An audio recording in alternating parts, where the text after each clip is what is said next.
우리 좌우에 있는 청년들하고 좀 인사할까요? 잘 오셨습니다.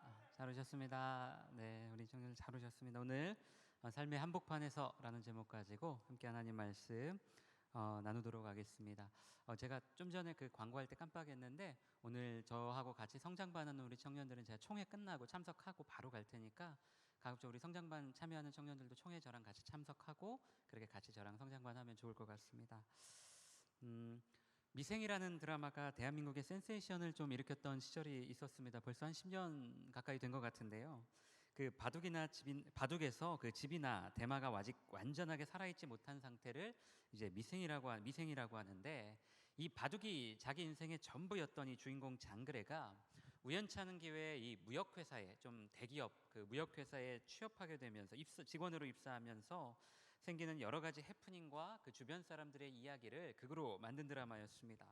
당시 이 드라마가 현실을 사실적으로 굉장히 잘 반영했다는 평가와 함께 많은 청년들의 또 공감을 이끌어내기도 했던 것 같습니다. 이 드라마가 원작이 아니라 이제 웹툰이 원작으로 알고 있는데, 저는 처음 그 웹툰으로 접했던 기억이 납니다. 이 드라마 초반부에 보면 주인공 장그래와 그의 동료 한석율이 그 상대방에게 자기의 물건을 팔아야 된다는 이 미션을 가지고 1대1 PT 대결을 하는 그런 장면이 있어요. 이 과정을 통과해야 정식 직원으로 채용될 수가 있는 상황이었기 때문에 두 사람 모두에게 이 PT가 굉장히 중요했어요. 어릴 때부터 이 노동과 어떤 산업 현장에서 자라온 이 한석율은 자기 어떤 관심 분야와 캐릭터에 맞게 자기 회사 계열사에서 이제 생산 중인 이 합성 섬유를 가지고 와서 나는 장그래 씨에게 이걸 팔려고 합니다. 자, 이렇게 제안을 해요. 이 한석율이라는 사람은요, 산업 현장의 어떤 정의와 자부심이 아주 뚜렷하고 확고한 사람이어서 만약 상대방이 어떤 노동 현장을 좀 폄훼하거나 무시하는 듯한 발언을 하면 절대로 참지 않는 그런 사람이었어요. 게다가 힘들게 일하면서도 제대로 된 대우를 받지 못하는 이런 노동 현장과 달리 사무직은 아주 편하고 손쉽게 아주 그렇게 돈을 버는 직종이라는 인식이 이 한석율 그 마음 가운데 은연중에 좀 깔려 있었습니다. 이런 한석율에게 주인공 장그래는 뭘 파는지 기억나나요? 이 사무실 그 직원들의 실내화를 팔죠. 그 이유는 사무실도 이제 현장이다, 여기도 현장이다, 이 이유에서였습니다. 이 말에 당연히 한석율이 화를 내죠. 말장난하지 말라고. 그러나 장그래의 입장은 다릅니다. 현장에서 어떤 제품이 생산되고 상품화되기까지 이 사무실에서는 수없이 많은 보고서들이 오고 가고, 이 숫자 하나하나에 팀과 팀들이 서로 치열한 눈치 게임을 하며 밀당을 해요. 현장에서 물건이 생산되는 그 결정이 이루어지기까지 수많은 사람들이 의견을 주고받고 또 조율하면서 자기 의견을 관철시키려는 자와 그것을 막아내려는 사람들의 치열한 수싸움이 벌어지는 그런 과정이 반복이 된다는 겁니다. 여러분, 장그래는 그런 의미에서 당신이 보기에 마냥 편해 보이고 깔끔해 보이는 이 사무실 또한 치열한 이 어떤 현장이라는 것을 한석규에게 이야기하고 있었어요. 장그래의 이 PT가 주변을 굉장히 숙연하게 만들었고, 여러분, 드라마의 그 장면은 제가 생각하는 이 미생 드라마의 어떤 킬링 포인트 중 하나였던 것 같습니다. 여러분, 그러고 보면 우리가 사는 이 삶의 모든 부분이 다 현장이고, 뭐 현장과 비현장을 구분하기가 참 어렵죠. 여러분, 뭐 공부만 한다고 해서 그게 뭐 현장이 아니겠어요? 공부하는 것도 현장이죠. 회사를 다니는 것도 현장이고요. 여러분, 남자들이 모이면 빠지지 않는 이야기 주제가 뭐죠? 군대죠. 2년이 넘는 시간 동안 자신만의 어떤 그 유니크한 현장에 살다 오기 때문에 거기서 파생되는 수많은 해프닝과 에피소드가 이 대화의 단골 주제가 되는 것은 여러분 어쩌면 당연한 일일지도 모르겠습니다. 그런데 가끔 이런 사람들이 있어요. 내가 제일 힘든 데서 했다, 내가 제일 고생했다, 나보다 더 힘들게 군 생활하는 사람 없다. 그리고 그게 도화선이 되어서 막 서로가 아니다, 내가 더 힘들었다, 내가 더 고생했다, 막 경쟁을 합니다. 그러다가 이제 술 한잔 들어가면 서로 치고받고 싸움도 되고요. 여러분, 그때마다 제가 하는 말은, 여러분, 군대는 다 힘들다입니다. 훈련이 힘든 것도 있고 사람들과의 관계가 힘든 것도 있지만 결국은 그 20대 초반 가장 이 혈기왕성하고 팔팔한 나이에 뭔가 스스로 생각하고 스스로 결정할 수 있는 그 권리를 박탈당한 채 이 폐쇄된 공간 안에서만 생활해야 되는 게 정말 힘든 거예요. 훈련이 적다고 해서 덜 힘든 것도 아니고 훈련이 많다고 해서 더 힘든 것도 아니라 그냥 군대는 다 힘든 거예요. 세상에 덜 힘든 현장, 더 힘든 현장, 이런 건 없어요. 사람 사는 현장은 다 똑같습니다. 여러분, 지난주에 어머니 리브가가 설계한 작전에 투입되었던 야곱의 이야기를 우리가 함께 나누었어요. 여러분 창세기 25장에 보면 이 태중의 쌍둥이를 임신한 리브가가 너무 힘들어하니까 자기 아내의 그런 모습을 보고 이 이삭이 하나님께 기도를 합니다. 주님께 도와달라고 기도를 해요. 그때 주님이 주셨던 응답은 형이 동생을 섬기게 될 것이라는, 다시 말해 이 이스라엘의 너의 자손의 이 정통성이 에서가 아니라, 형이 아니라 동생에게 있다는 그것이었습니다. 여러분, 그런데 이 주님의 계획과 응답이 뭔가 이 적장자 계승이 관례이자 정통성으로 여겨지던 그 시대 이삭에게는 뭔가 좀 잘 와닿지 않았던 것 같아요. 그래서 이삭의 마음은 에서에게로 향하였고, 그 때문에 어머니는 이런 지금 엄청난 일을 꾸몄던 것 같습니다. 아버지의 그 결단력 부족과 어머니의 그릇된 판단으로 인해 지금 이삭 가정이 굉장히 큰 위기를 맞게 되었어요. 여러분, 오늘 우리가 읽은 본문 바로 앞 27장 41절에 보면 이런 말이 나와요. 그의 아버지가 야곱에게 축복한 그 축복으로 말미암아 에서가 야곱을 미워하여 심중에 이르기를 아버지를 곡할 때가 가까웠은즉 내가 내 아우 야곱을 죽이리라 하였더니. 지금 이 에서의 분노가 좀 느껴지죠. 아버지가 지금 살아계셔서 내가 지금 가만히 있지만 아버지 언젠가 돌아가시면 내가 저 동생 죽이겠다라는 거예요. 여러분, 결국 이 일로 야곱이 자기 집을 떠나 외삼촌 라반의 집으로 향하게 돼요. 그의 삶의 1막이 끝나고 이제 새로운 2막이 시작이 되는 겁니다. 여러분, 오늘 본문은 야곱의 인생 무대가 바뀐 것을 보여줘요. 엄청난 거부였던 아버지 이삭과 또 자기 자신을 아주 살뜰하게 알뜰살뜰하게 챙겨주던 어머니 리브가의 품속에서 단 한 번도 떠나본 적이 없는 그런 야곱의 인생이었어요. 여러분, 그 부모님의 품이 그 야곱에게는 인생의 첫 번째 현장이었습니다. 여러분, 그런데 생각해보면, 우리가 가만히 생각해보면 야곱에게 있어서 그 현장이 절대 나쁘지 않았어요. 아니, 너무나 좋은 현장이었어요. 여러분, 우리가 보통 어린 시절에 그 가정교육이 참 중요하다고 이야기합니다. 가정에서 뭘 보고 어떻게 배우느냐에 따라 그 아이의 어떤 그 성품이, 그 가치관이 형성된다고 해도 과언이 아닐 거예요. 여러분, 그런 면에서 본다면 야곱은 정말 최고의 신앙 환경에서 자란 거나 다름이 없습니다. 여러분, 아버지 이삭이 어떤 사람이에요? 하나님을 대면하여서 그 하나님의 그분의 음성을 직접 들었던 사람입니다. 그런 믿음의 사람이었어요. 어머니 리브가는 정말 자기 자신을, 그 야곱을 알뜰살뜰하게 챙겨줬어요. 여러분, 야곱이 살던 이 시대의 신앙교육은 철저히 가정과 부모의 역할이었어요. 하나님을 아는 가장 큰 어떤 그 신앙교육의 통로는 가정이었고요, 아버지였고 어머니였습니다. 그래서 이삭 또한 하나님의 이름을 부를 때 내 아버지 아브라함의 하나님이라고 불렀고, 나중에 야곱 또한 뒤에 가면 내 조부 아브라함의 하나님, 내 아버지 이삭의 하나님, 하나님을 지칭할 때 그렇게 이야기를 해요. 여러분, 그동안 살면서 야곱이 자기 아버지 이삭으로부터 얼마나 많은 이야기들을 들었겠어요. 하나님이 나와 네 어머니 리브가를 어떻게 사랑하셨고 너와 네 형 에서를 어떻게 인도하셨는지, 그러면서 하나님이 행하셨던 그 놀라운 기적의 이야기들, 그 사랑의 이야기들 들려주지 않았을까요? 블레셋 사람들이 우물을 강탈했음에도 불구하고 끝까지 자신을 지키시며 새로운 우물을 주셨고 망하지 않게 하셨던 그 하나님의 역사는 여러분, 이 이삭 집안의 자랑이었을 것이고, 야곱은 아버지에게 이 흥미진진하고 놀라운 이야기들을 들으며 자랐을 겁니다. 여러분, 야곱에게 있어서 이보다 더 좋은 신앙 공동체, 이보다 더 좋은 교회가 있었을까요? 하나님을 알아가는 데 있어서, 하나님을 알아가고 교제하는 데 있어서 이보다 더 좋은 현장이 있었을까요? 자기 아버지가 하나님과 제일 가깝게 소통했던 사람인데, 여러분, 야곱이 어디 가서 누구에게 이보다 더 생생하고 리얼한 하나님 이야기를 들을 수 있었겠어요? 여러분, 그런데도 한번 우리 야곱의 삶을 한번 가만히 보자고요. 이렇게 좋은 환경과 신앙교육의 현장에 있었음에도 불구하고 여러분, 그가 하는 일은 형의 장자권을 뺏어요. 장자의 권위를 소홀히 여기는 에서의 태도도 문제였지만, 애초에 상대방의 그 필요와 약점을 교묘하게 이용해서 그걸 뺏어갔던 야곱도 문제 아니었나요? 제 아무리 어머니가 그런 작전을 계획했다고 할지라도 이후에 자기 형이 겪을 그 상실과 분노를 충분히 예상할 수 있었을 텐데, 여러분, 그런데 이렇게 좋은 환경, 좋은 현장이었지만 여러분, 정작 그 현장은 야곱에게 있어서 단 한 번도 하나님과 동행하는, 하나님을 경험하는 현장이 되지 못했어요. 여러분, 이제 야곱이 자기 형 에서의 분노를 피해 외삼촌 라반의 집으로 향해 갑니다. 그 여정이 시작이 돼요. 태어나서 지금까지 단 한 번도 부모님의 품을 떠나본 적이 없었던 야곱의 지금 심정, 그 심정, 여러분 어땠을까요? 두려움, 원망, 분노, 외로움, 뭔가 이 모든 감정들이 다 그 안에서 복합적으로 교차했을 것 같습니다. 그런데 그날 밤 꿈에 하나님이 나타나셔요. 우리가 이 이야기 너무나 잘 알죠. 부모님과 함께 살았던 그 수십 년의 시간 동안 단 한 번도 만나지 못했고 경험하지 못했던 하나님이 춥고 외롭고 두려웠던 그 두 번째 삶의 현장에 나타나신 상황입니다. 여러분 13절부터 15절이 이렇게 이야기해요. 우리 화면을 보고 우리 함께 읽어보겠습니다. 시작. 또 본즉 여호와께서 그 위에 서서 이르시되 나는 여호와니 너의 조부 아브라함의 하나님이요 이삭의 하나님이라.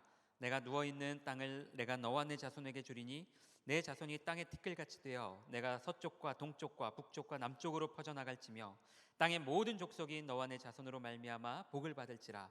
내가 너와 함께 있어 내가 어디로 가든지 너를 지키며 너를 이끌어 이 땅으로 돌아오게 할지라. 내가 내게 허락한 것을 다 이루기까지 너를 떠나지 아니하리라 하신지라. 야곱의 그 꿈에서 깬 야곱의 반응이 이렇습니다. 제가 읽어볼게요. 야곱이 잠에 깨어 이르되 여호와께서 과연 여기 계시거늘 내가 알지 못하였도다. 이에 두려워하여 이르되 두렵도다. 이곳이여 이곳은 다름 아닌 하나님의 집이요 이는 하늘의 문이로다 하고. 여러분 태어나서 처음 경험한 하나님의 존재를 그 확인한 야곱에게 찾아온 첫 번째 감정은 경외심이었어요. 아, 주님 살아계시는구나. 주님 여기에 계시는구나. 하나님이 이곳에 그리고 자신과 함께 계셨음을 다른 현장이 아니라 낯선 처음 가보는 그 현장에서 경험한 겁니다. 여러분 안전하고 포근했던 이삭과 리브가의 품에서는 단 한 번도 경험하지 못했던 하나님이었는데 여러분 낯설고 외롭고 어려웠던 그 현장에서 살아계신 그 하나님의 현존을 너무나도 생생하게 경험하게 된 거예요. 여러분 기독교에서 흔히 어떤 신앙심이 깊거나 뭔가 쉽게 판단하기 어떤 어려운 그런 아우라를 평가할 때 영성이 있다, 영성이 깊다 이런 표현을 써요. 보통 우리가 하나님과 소통하며 영적인 어떤 힘이 느껴지는 사람에게 저 사람 영성이 있는 것 같아 그런 말을 하죠. 뭔가 이 영성이라는 말을 쉽게 정의하거나 딱 떨어지게 결론 내리기는 어렵지만 뭔가 이 말을 하는 사람 그리고 이 말을 듣는 사람 모두가 다 어느 정도 그냥 유추가 될 거예요. 어떤 뜻인지 금방 알 거예요. 여러분 그리고 저와 여러분이 믿는 이 개신교에서 그 영성의 가장 근간이 되는 것이 바로 말씀과 기도죠. 문자로 된 하나님의 말씀을 보고 읽으며 주님의 뜻을 깨닫고 기도를 통해 자신을 성찰하면서 주님과의 깊은 교제의 시간으로 나가는 거예요. 여러분 저와 여러분의 신앙생활의 가장 큰 목표가 어쩌면 이 깊고 넓은 영성의 소유자 하나님을 알고 하나님과 동행하는 그런 사람이 되는 것 그걸일지도 모르겠어요. 여러분 그런데 과연 지금 우리가 이 영성을 추구하며 어떤 현장에 있는지 어떤 현장에 서 있는지 한번 생각해 봐야 됩니다. 이 영성을 쌓아가고 훈련하기 위해 어떤 현장에서 우리가 무엇을 하고 있는지 우리가 반드시 한번 생각을 해봐야 돼요. 여러분 수많은 신자들이 교회 현장에 머무르는 것을 기뻐해요. 좋죠. 행복하죠.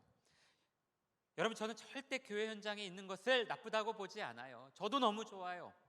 저도 우리 청년들이 교회에 오는 것 너무 좋고 또 우리 청년들 만나는 건 너무나 행복해요. 즐거워요. 저도 교회에 있을 때 제일 마음이 기쁘고 안정감이 있어요. 아침에 출근할 때 저 멀리서 상당교회 이 네 글자가 보이면 그렇게 행복하고 마음이 평안할 수가 없어요. 그 평강이 있습니다. 여기 앉아있는 대부분의 우리 청년들도 마찬가지일 거예요. 여러분 이 교회 현장은 살아계신 하나님을 찬양하고 그분을 예배하면서 나를 낮추고 또 그 가운데 우리의 영성을 쌓아가고 훈련시키는 그런 현장이에요. 여러분 그러나 중요한 것은 단지 이곳에 머무르고 이곳에서 좋은 말씀 듣고 좋은 찬양 듣는다고 해서 없던 영성이 갑자기 생겨나는 것도 아니고 기존의 영성이 더 깊어지는 것도 아니에요. 여러분 주님의 말씀을 듣기 쉽고 주님을 경배하기 쉬운 현장에 있지만 여러분 오히려 우리의 영성은 더욱 메말라가고 하나님과 더 멀어지는 걸 우리가 종종 경험할 때가 있어요. 여러분 오늘 야곱의 삶이 그렇지 않았나요? 지금으로 따지면 최고의 영성가이자 목회자였던 자기 아버지 이삭과 최상의 안락함과 평안함을 제공했던 어머니 리브가의 품에 있을 때에는 하나님의 이름을 부르기는커녕 주님과 전혀 상관없는 삶을 살았던 그런 야곱이었어요. 그런데 자신이 전혀 기대하지도 않았고 두렵고 떨리고 외로웠던 낯선 현장에서 야곱이 하나님을 경험합니다. 주님을 경험하기에 최상의 현장이었던 그 부모님 품에서는 보이지 않고 들리지 않았던 하나님이 고통스럽고 외롭고 힘든 현장에서는 아주 선명하고 또렷하게 보이는, 들리는 그런 은혜가 있었어요. 여러분, 야곱이 20년이 넘는 그 외삼촌 라반의 집에서 20년이 넘는 그 타향살이 가운데 오늘날로 따지면 계속 가스라이팅 당하면서 속고 괴롭힘 당하고 돈 떼이고 그런 상황에서도 결국 포기하지 않고 살았던 것은, 여러분, 저는 그냥 체념했기 때문이 아니라 그날 이곳에서 자신의 삶의 현장에 나타나셨던 그 주님의 기대감, 그 주님에 대한 기대감 때문이었다고 생각을 해요. 아무리 외삼촌이 나를 속이고 괴롭히고 내가 일한 정당한 그 대가 돈도 안 주지만 전혀 기대하지 않았던 삶의 현장에 찾아와 나를 만나주셨던 그 하나님에 대한 기대감이 결국 야곱을 견디게 했고 다시 일어서게 만드는 원동력이었다라고 봐요. 여러분, 그러고 보면 이게 성경에 등장하는 수많은 그 하나님의 사람들의 삶이었던 것 같습니다. 여러분, 요셉이 채색옷 입고 그 아버지 사랑 그 안에서, 그 품 안에서 그냥 천덕꾸러기처럼 살았을 때는 하나님과 동행을 해요. 맨날 형들 고자질하면서 형들 그 화만 돋구는 그런 철부지였죠. 그러다 낯선 이집트 현장에서 하나님을 경험해요. 그 화려한 이집트 왕궁의 현장에서는 보이지 않던 하나님이 풀 한 폭이 자라지 않을 것 같던 그 메마른 광야 떨기나무 앞에서 경험하게 됩니다. 그 하나님을 만나요. 그 하나님이 광야의 현장에서 모세에게 나타나셨어요. 자신들이 전혀 기대하지 않았던 그 삶의 한복판, 그 현장에 나타나셔서 만나주셨던 그 하나님에 대한 기대감, 그 기대감이 결국 그들의 삶을 이끈 거예요. 여러분, 저도 그랬어요. 생각해보면 내가 왜 그렇게 하나님 원망하고 욕하고 바락바락 대들었을까 생각해보면 하나님에 대한 기대가 그래도 조금이라도 남아있었기 때문에 그랬던 것 같아요. 내 마음이 썩어 문드러지는 것 같은 이 현장에서 그래도 하나님이 나를 생각하시고 돌아보실 것이라는 그 작은 기대감이 있었기 때문에 제가 그렇게 하나님 원망하면서 바락바락 대들었던 것 같아요. 여러분, 그것마저 없었다면 제가 아마 다 깨끗이 포기했겠죠. 다시 안 돌아갔겠죠. 욕하고 원망할 가치도 없는 존재한테 뭘 기대하겠어요. 여러분, 기대하는 마음이 조금이라도 있으니까 욕하고 원망하고 제발 나 좀 돌아보라고 소리치는 겁니다. 여러분, 제가 설교할 때 저희 아들 얘기를 너무 자주 하는 것 같아서 제가 너무 여러분들한테 좀 미안하기도 하고 저희 애한테도 가끔 좀 미안할 때가 있어요. 근데 아직 애가 어려서 제 설교를 듣는 것 같지는 않아서 제가 좀 더 해보려고요. 좀 이제 알아들을 때쯤 이제 그만하려고 그러는데 요즘 이제 양육반 시즌이라 제가 이거저거 준비하다가 이제 좀 퇴근이 좀 늦는 날이 좀 종종 있어요. 근데 어느 날인가 퇴근하고 갔더니 애가 막 하이 텐션이 됐어요. 애가 기분이 너무 좋더라고요. 그래서 왜 그런가 봤더니 와이프 하는 말이 이러더라고요. 그날 이제 저희 애가 초등학교 3학년인데 3학년 전체가 몇백 명 되는 것 같아요. 몇백 명이 그 운동장에서 OX 퀴즈를 냈대요. 뭐 넌센스도 있고 학교에서 배운 문제도 있고 그냥 무작위로 막 선생님이 문제를 내면서 그 OX 퀴즈를 한 거예요. OX 퀴즈를 했는데 이제 그 운에 맡길 수 없는 그런 문제도 참 많았대요. 예를 들어서 이 선생님이 팔씨름을 하면 누가 이길까? 여러분, 이걸 어떻게 맞춰요? 그냥 찍는 거죠. 그러니까 운에 맡길 수밖에 없었는데, 근데 정말 운이 좋게도 저희 애가 이 최후의 1인이 된 거예요. 최후의 1인이 된 거예요. 특히 이제 마지막 2인이 남았을 때는 선생님이 문제를 한 번 더 낼까 하다가 이제 시간 관계상 니네 둘이 가위바위보 했는데 그 가위바위보를 저희 애가 이긴 거예요. 그래서 최후의 1인이 된 거죠. 담임 선생님이 아내한테 이야기를 해주시기를 그날 최후의 1인이 되면, 그 1인이 되면 그 반에 이제 과자 파티를 해주는 게 이제 포상이었는데 막 얘들이 이제 저희 애가 1인이 되니까 막 환호를 하고 박수를 치고 막 그렇게 했나 봐요. 이제 난생 처음 받아보는 그런 환호, 그런 주목 때문에 애가 그날 기분이 그렇게 좋았던 거예요. 그 이야기 들으니까 저도 기분이 좋더라고요. 그래서 제가 머리 쓰다듬으면서 잘했어, 고생했어, 잘했어, 애썼어 이제 했는데 이 녀석이 저를 바라보는 눈빛이 부담스럽더라고요. 그때부터 막 부담스럽게 저를 쳐다봐요. 아주 막 사랑스럽고 애처롭게 저를 쳐다보는데 딱 보니까 저한테 뭔가 바라는 게 있는 눈빛이죠. 기대하는 게 있는 눈빛이죠. 제가 얼른 외면하고 이제 방으로 들어가서 못 본 척했는데 또 그 앞에 저 옷 갈아입는 제 앞에 찾아와서 또 저를 너무 사랑스럽게 막 아주 반짝반짝 막 깜빡이면서 저를 쳐다봐요. 뻔해요. 얘가 뭘 원하겠어요. 얘가 이제 원하는 걸 알아요. 그런데도 외면했는데 이제 노골적으로 아빠 나한테 좀 상을 달라고.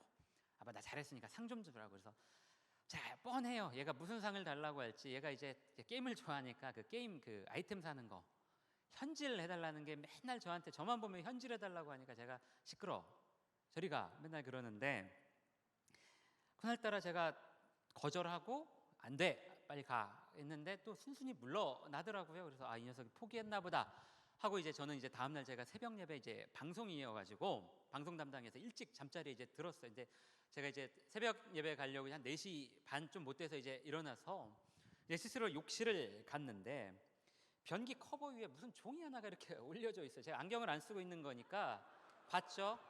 근데 자세히 보니까 상이라는 보여요, 여러분 저 글자?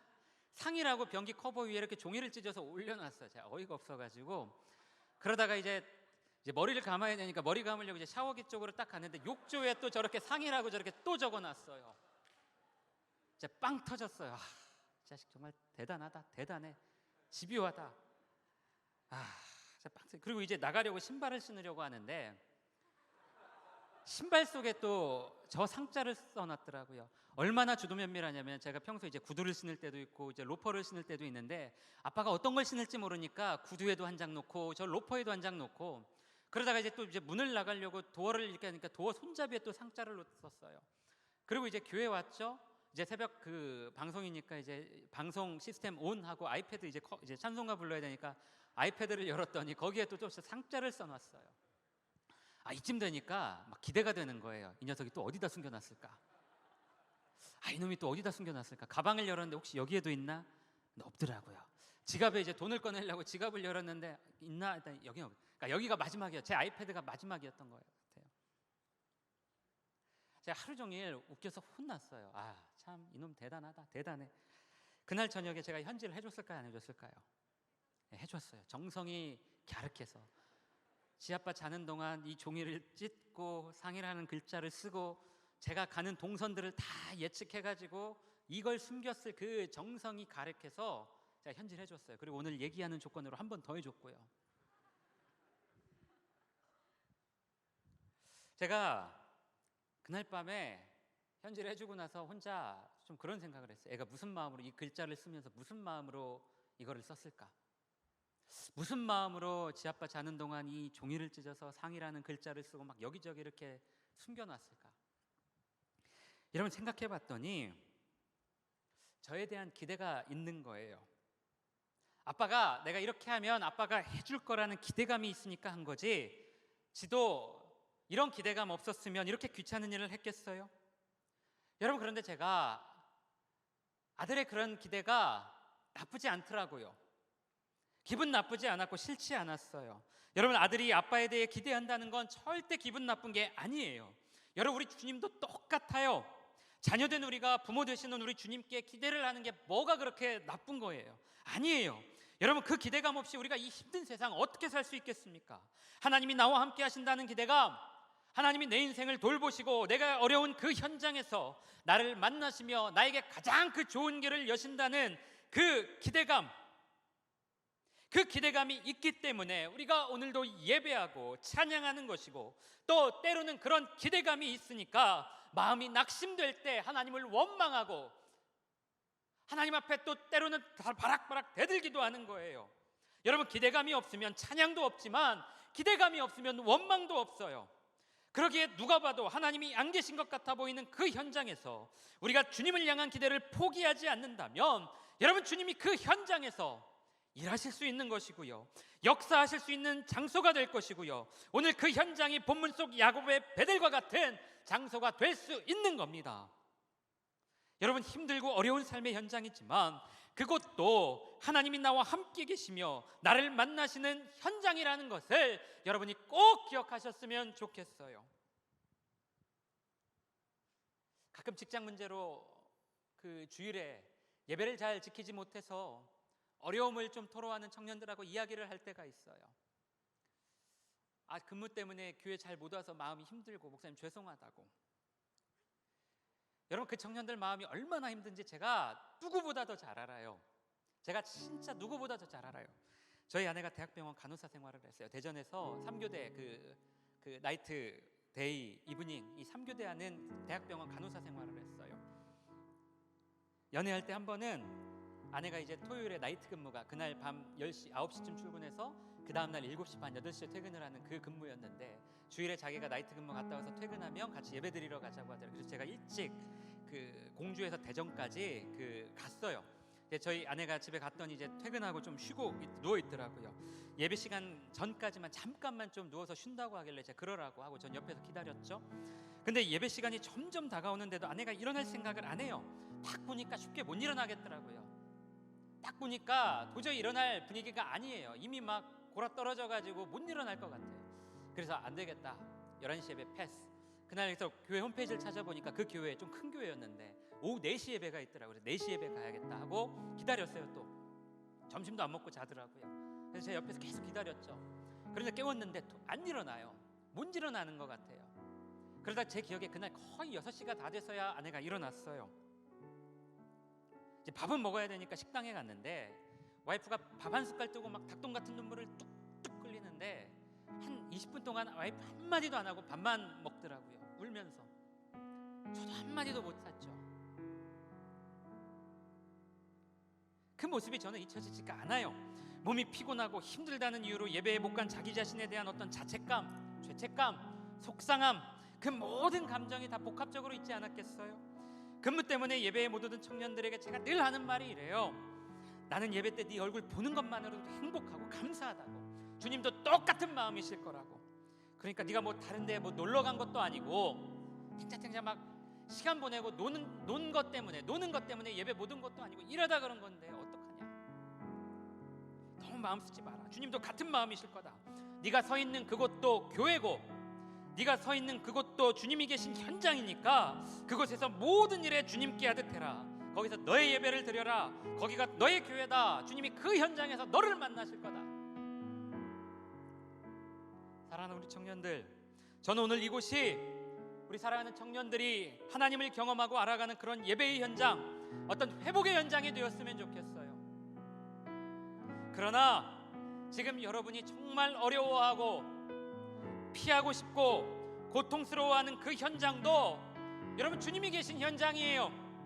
주님이 일하셔야 되는 현장이고 하나님이 하나님 되심을 보여주시길 원하는, 하나님이 하나님 되심을 보여주시고자 하는 그런 현장입니다. 그곳에서는 대충 넘어갔다가 교회 가면 내가 잘 살아야지, 교회에서 내가 잘해야지, 교회에서 나는 하나님을 예배하고 만나야지 생각하는 청년들이 있나요? 아니요, 그렇지 않아요. 그 현장 또한 여러분이 하나님에 대한 기대감, 그 기대감을 가져야 될 현장이고요. 하나님이 여러분의 기대에 응답하시고 화답하셔야 될 야곱의 베델과 같은 그런 현장입니다. 여러분, 이곳에 오면 마음이 좋고 평안하고 좀 행복해지세요? 여러분, 여기 예배당에 오면 좀 여러분 마음 좀 평안하고 행복해지고 또 우리 같은 동역자들 만나면 좀 행복해지나요? 여러분, 저는 꼭 그랬으면 좋겠어요. 이 공동체가 여러분들이 찾아왔을 때 정말 기쁨이 되고 안식이 되는 그런 공동체였으면 좋겠어요. 여러분, 제 얼굴 한번 보고, 목회자 얼굴 한번 보고, 저랑 또 우리 목사님들이랑 하이파이브도 한번 하고 격려도 하고 어떻게 사는지 안부도 묻고, 그러면서 예배하면서 여러분이 회복되고 다시 일어설 힘이 생기는 그런 현장이라면 여러분, 그것만큼 저에게 영광스럽고 그것만큼 저에게 기쁨이 되는 일이 없을 것 같아요. 여러분, 그런데 반대로 여러분 삶에 지금 힘들고 어렵고 눈물 나고 고통스러운 그 삶의 현장이 있나요? 여러분, 그곳은 하나님이 여러분을 방치하시고 버리신 장소가 아니라 주님이 여러분을 찾으시고 힘주시고 격려하시면서 사랑하는 아들아, 사랑하는 딸아, 다시 해보자, 나랑 같이 다시 해보자, 다시 해보자. 그렇게 주님이 여러분을 찾으시고 힘주시고 격려하시는, 그렇게 다시 일어서자고 요청하시는 그런 현장이에요. 여러분이 그 기대감을 포기하면 안 돼요. 여러분, 그 기대감 포기하지 마세요. 그 기대감이 많아도 괜찮고 작아도 괜찮으니까 절대 그 기대감 포기하면 안 돼요. 저희 아들이 저에 대한 기대가 있잖아요. 우리 아빠가 나한테 해줄 거라는. 여러분 10살짜리 그 아들도, 아직 하나님을 잘 알지 못하는 그 아들도 이 육신의 아버지에 대한 기대감이 있는데, 여러분 주님 사랑한다고 늘 고백하면서 하나님이 내 인생의 주인이시라고, 내 부모이시라고 고백하는 여러분이라면 여러분 그 기대감 있어야 되지 않겠어요? 여러분 포기하시면 안 돼요. 하나님이 이 현장에서 일하여 주옵소서. 하나님 이곳 내가 눈물 흘리고 내가 고통스러운 이 현장에서 나와 함께 하시고 나의 예배를 받아 주옵소서. 말씀 마무리합니다. 사랑하는 청년들, 우리에게는 다 삶의 현장들이 있어요. 아까도 얘기했지만 현장과 비현장 구분할 수 없어요. 공부하는 사람들은 공부하는 게 현장이고요, 직장인들은 직장인이 현장이고요, 직장이 현장이고요. 모든 삶이 다 우리의 현장이에요. 제가 성과 속 설교할 때도 그랬지만 여러분 우리 삶은 성과 속으로 구분되지 않아요. 거룩한 곳, 속된 곳으로 구분되지 않아요. 모든 곳이 다 하나님이 일하시고 하나님이 계시는 현장이에요. 고통스럽고 눈물 나는 삶의 한복판이지만 그것도 하나님이 일하시고 함께 하시는 현장이에요. 여러분 그러기에 우리는 우리의 부모 되시는 그 주님에 대한 기대가 있어야 합니다. 바라기는 오늘 여러분들의 모든 삶의 현장에 우리 주님이 찾아가시고 함께 하셔서 우리 사랑하는 청년들에게 다시 한번 힘주시고, 우리 청년들에게 다시 일어설 힘주시고 위로 주시고 격려해 주시기를 제가 간절히 기도하고 소망합니다. 눈물 나고 고통스러운 삶의 현장이지만 그럼에도 불구하고 그곳에서조차 나와 함께 하시며 나의 경배와 나의 찬양을 받으실 그 하나님을 찬송하는 우리 모든 청년들 되시기를 주님의 이름을 축원합니다. 할렐루야. 주님 내 삶의 모든 현장에 다 계시고 함께 하시는 하나님이심을 믿고 신뢰합니다. 내가 주님을 찾기 쉽고 부르기 쉬운 그 현장에서만 하나님을 경험하고 하나님을 갈망하는 것이 아니라 하나님 눈물 나고 고통스럽고 하나님 외롭고 떨리는 그 현장에서도 주님을 갈망하는 제 삶이 되게 하여 주옵소서. 오늘 전혀 기대하지 않았던 그 야곱의 삶에 찾아가셔서 그 야곱을 만나셨던 하나님, 우리 사랑하는 우리 청년들의 삶 가운데도 주님 강권적으로 찾아가 주시고 눈물 나고 고통스러운 우리 청년들의 그 삶의 현장에서도 야곱에게 주셨던 그 은혜를 동일하게 허락하여 주옵소서. 하나님 그곳에서 나를 만나시고 그곳에서 예배를 세워가는 제 삶이 되게 하여 주시고 삶의 한복판에서 언제나 그 주님을 향한 작은 기대감, 그 주님을 향한 작은 기대감 하나님 포기하지 않는 제 삶이 되게 하여 주옵소서. 그 기대감으로 주님 부르며 사는 우리 모든 청년들의 삶이 되게 하여 주옵소서. 그렇게 향하실 그 주님을 찬송합니다. 지금은 우리 구주 예수 그리스도의 은혜와 아버지 하나님의 무한하신 사랑과 성령님의 충만하신 은혜와 자비로우심이 오늘 하나님 앞에 머리 숙여 기도하며 그 베델에서 야곱을 만나셨던 그 하나님을 우리 삶의 그 고통의 현장에서 눈물의 현장에서 동일하게 만나고 그렇게 동일하게 부르짖기를 원하는 우리 사랑하는 모든 청년들 머리 위에, 가정 위에, 학업 위에, 일터 위에 지금으로부터 영원토록 함께 하시길 간절히 축원하옵나이다.